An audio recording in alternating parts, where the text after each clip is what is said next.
Hi, and welcome back to Focal Point AFR Talk. Moving on to themes that are just a little bit lighter. And again, I'm sorry to have to talk to you about that. That is really dark stuff.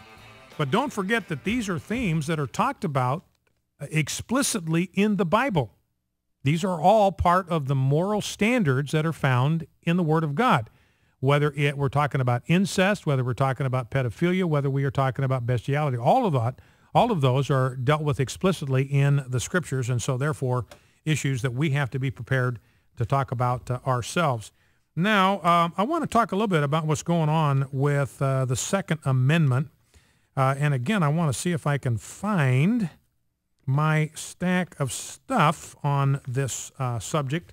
By the way, Staten Island, Jan Bryan, my call screener, said today those are the most lethal words to hear on Focal Point is "by the way," because that means I'm going off on some kind of uncharted rabbit trail. I'm rolling down a ski hill in a ball headed for an abyss. Nobody knows where it's going to land. But remember, the NRA said we ought to have guns, we ought to have armed guards in schools. Staten Island in New York, they just made a decision 9-1 to demand that the city schools be guarded by gun-toting lawmen. That's according to the New York Post, in a desperate bid to beef up security in the wake of the Newtown, Connecticut massacre. Now, I want to play an excerpt. This is an audio soundbite, Jeff, so let's get this ready. This is from the 9/11 call. We talked about this a couple of days ago. This woman was trapped in a crawl space in the second floor of her house. A guy broke into her house. She had a gun, and she took her kids into this crawl space to protect themselves. She let the guy ransack the house, didn't try to stop him. She just wanted to protect her life and her children. Well, the guy, the burglar, comes up to the second floor, finds the entrance to the crawl space, and opens the door to the crawl space where she is huddled with her two children with a gun. Now, she's talking to her husband on the phone. There's a 911 call that's a part of this, and Jeff Reed, my audio engineer and producer, came up with audio, so we're going to play for you. It's pretty dramatic as this showdown unfolds. Let's listen. I have at my residence in Walton County, my wife is claiming that somebody might be trying to break in the house, and she and my kids are in the attic. And she called you? Yeah. Melinda, do you hear him? Is he in the house? He's in the house. All right, you stay in the attic, all right? Is he in the house, Melinda? Are you sure? Melinda, if he opens that door, you shoot him, you understand? That's the husband. She has a weapon? Yes. What type of weapon? She has a 38. Okay. He's in the bedroom? Okay, shh, relax.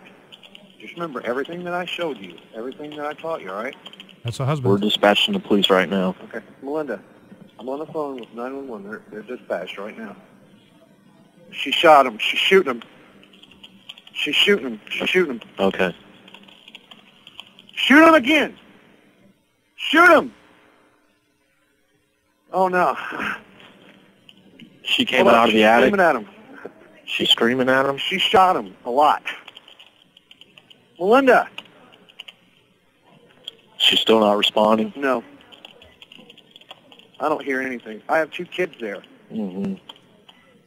I don't hear my kids. I'm going to stay on the phone Okay. until you tell me that the police are there. Yes, sir, I will. I will mind. let you know as soon as they're there. I just took her to the range. I just took her. That's good. So that's pretty amazing. She shot that guy 5 times. She emptied that 38 into that burglar to protect her life and to protect the precious lives of her two children. She emptied that 38 into the guy. And listen, that guy crawled down the stairs, got in his car, and drove off. They found him wrecked against a tree or something in the woods. So I want you to think about that. You know, Rob Gardner, my director, made this point this morning in our production meeting. You know, this is why the argument against high-capacity magazines is bogus. Because the point here is this is one guy What if there were two guys? She's out of bullets. The second guy's going to take her out and take her. What if it's three guys? What if it's a posse of them coming into the house? And so that's what a high-capacity magazine gives you the opportunity to do, is to protect yourself in that case. Now, the Obama administration is coming after our guns. First of all, I want to take you back, and Jeff, this is an audio clip. This is President Obama back in 2007 talking about his distaste for executive orders. Let's listen.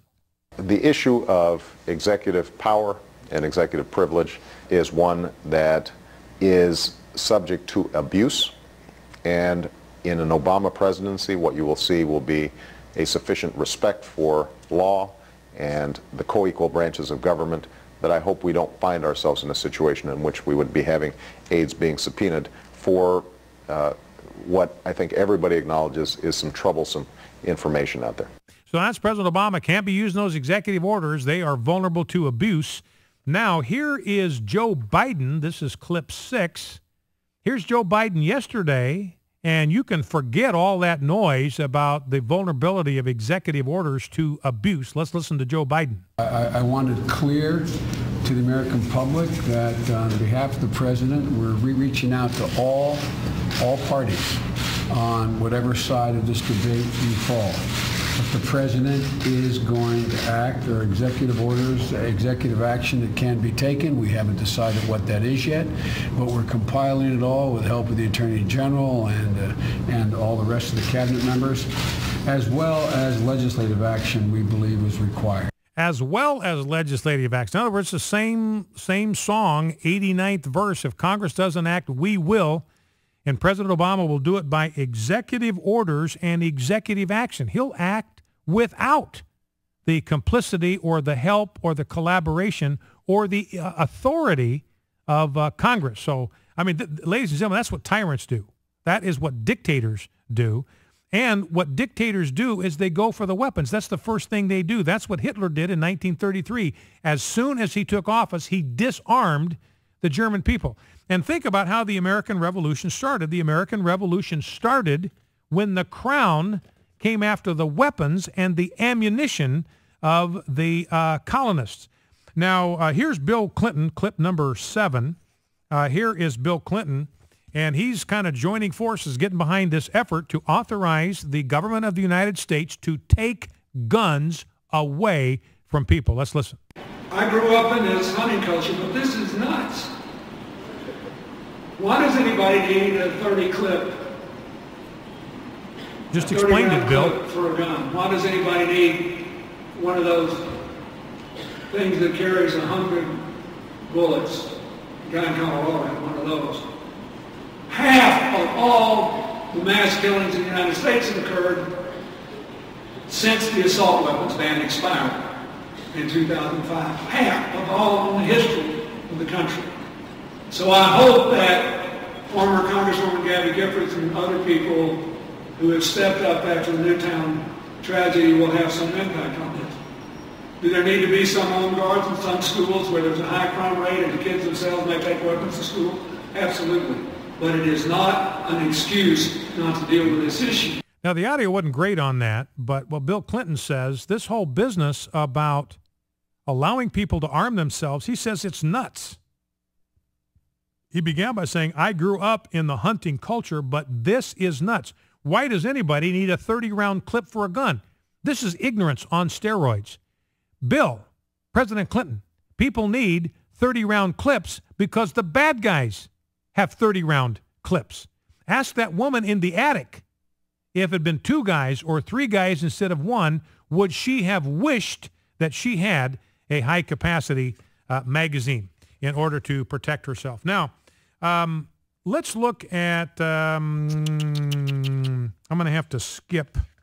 Let's play Charles Krauthammer, clip number 9, because I think what we are going to have is we're going to have a concerted effort on the part of this administration to confiscate our guns. You've got lawmakers in Iowa, California. They're already talking about actually confiscating guns. We're going to mandate that people turn them in. If they won't turn them in, we're going to have a mandated buyback. We're going to order you to bring your guns in. We'll pay you money for them. If you won't, we're going to come into your house and take them from you. And here's what Charles Krauthammer says is going to happen if that takes place. And I think we're going to end up exactly where we started.